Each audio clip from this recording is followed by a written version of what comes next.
Hello అండి. అందరికీ నమస్కారం.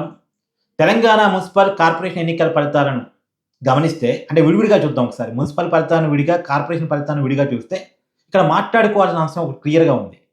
మున్సిపల్ ఎన్నికల్లో కాంగ్రెస్ డామినేషన్ కనపడింది. కాంగ్రెస్ హవా కొనసాగింది. కొన్ని కొన్ని పర్టిక్యులర్ ప్రాంతాల్లో బీఆర్ఎస్ తన పెర్ఫార్మన్స్ చూపించుకోగలిగింది. పెద్దగా మున్సిపల్ ఫలితాల్లో బీజేపీ పెర్ఫార్మన్స్ ఏమీ లేదు. కానీ కార్పొరేషన్స్‌కొచ్చేసరికి 7 కార్పొరేషన్స్‌కి ఎన్నికలు జరిగితే 4 చోట్ల కాంగ్రెస్ గెలిచింది. 2 చోట్ల బీజేపీ గెలిచింది. ఒక చోట హంగొచ్చింది. చూడండి బీజేపీ తన పెర్ఫార్మన్స్ చూపించుకోగలిగింది ఇక్కడ. బీఆర్ఎస్ నిల్లు. అంటే బీఆర్ఎస్‌ని బీజేపీ తినేస్తుంది. ఇప్పుడు బీజేపీ ఎక్కడ గెలిచింది? నిజామాబాదు, కరీంనగర్. ఆ 2 చోట్ల ఫోకస్ చేసి పనిచేసింది. మిగతా చోట ఫోకస్ చేయలే బీజేపీ. ఈ 2 కార్పొరేషన్‌ని గెలవాలనుకుంది, గెలిచేసింది. ఇదంతా కూడా అంటే కాంగ్రెస్ వ్యతిరేక ఓట్ బ్యాంక్‌ని తన వెనక్కి ర్యాలీ చేసుకుంటుంది క్రమంగా బీజేపీ. ఇప్పుడు బీజేపీ ఒక విషయాన్ని నిరూపించింది. తన ఫోకస్ చేస్తే తెలంగాణలో తనకి విజయ అవకాశాలున్నాయి అనేది బీజేపీ గమనించింది.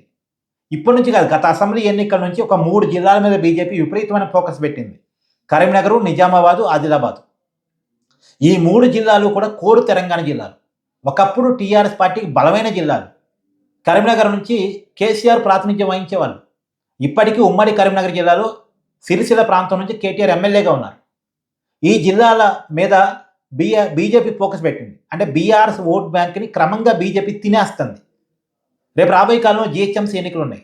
జీహెచ్ఎంసీ ఎన్నికల్లో కూడా బీజేపీ ఇదే రకమైన ఫోకస్ పెట్టిందనుకోండి, బీజేపీ బీఆర్ఎస్ కంటే బెటర్ పెర్ఫార్మెన్స్ చూపించిందనుకోండి, ఇక బీజేపీ ఆగదు.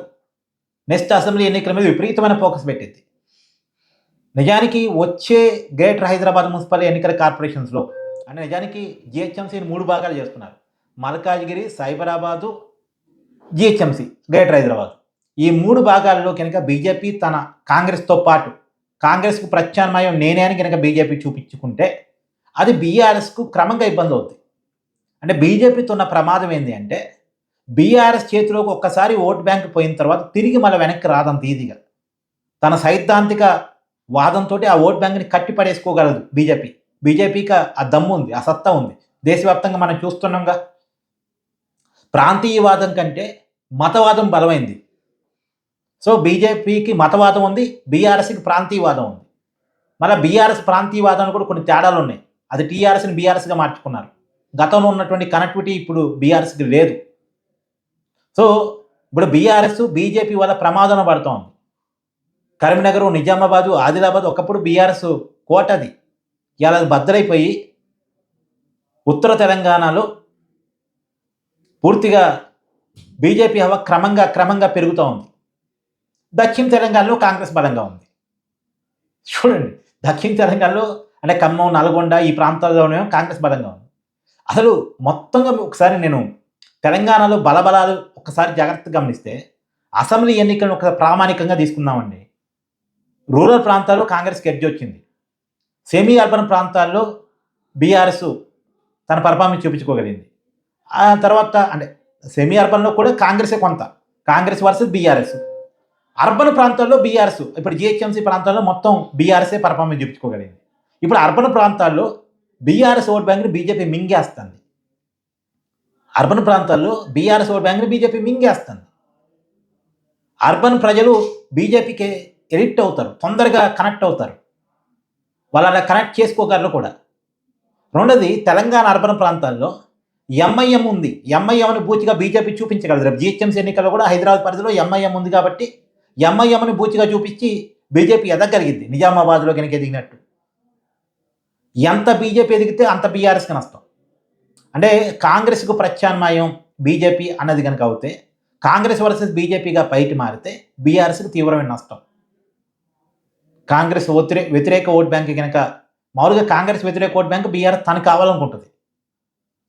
కానీ అలా ఆ పరిస్థితి లేకుండా ఆ ఓట్ బ్యాంక్ కనుక బీజేపీ మింగేస్తుంటే అది బీఆర్ఎస్‌కి రాజకీయంగా ఇబ్బంది. 9.5 ఏళ్ళు అధికారంలో ఉన్న పార్టీ ఇలా ఒక్క కార్పొరేషన్‌లో సత్తా చాటలేకపోయిందంటే ఎందుకు ఈ పరిస్థితిలో బీఆర్ఎస్ పడిపోయింది? అసలు ఇప్పుడు దాకా కాదండి. అసెంబ్లీ ఎన్నికలకి, పార్లమెంట్ ఎన్నికలకి చాలా తేడా వచ్చింది.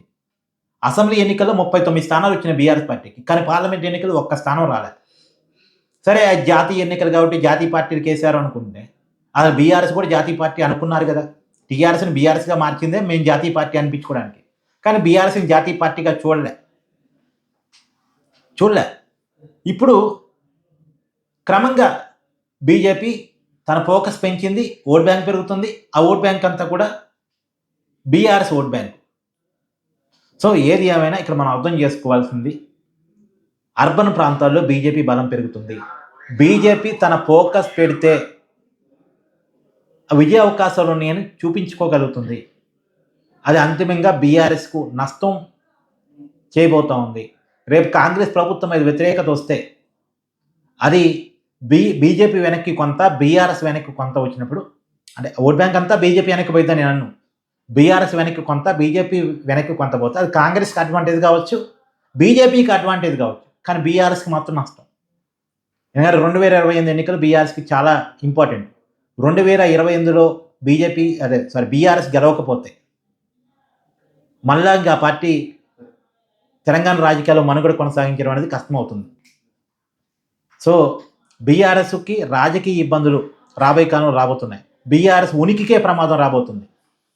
సో 2028 గెలవటమా, లేదు తన కారును షెడ్డుకి పంపించటమా, ఇదే ఉంది బీఆర్ఎస్ ముందు ఇప్పుడు. సో ఏదైనా బీజేపీ ఎదుగుదల బీఆర్ఎస్కి ఇబ్బంది కాబోతుంది.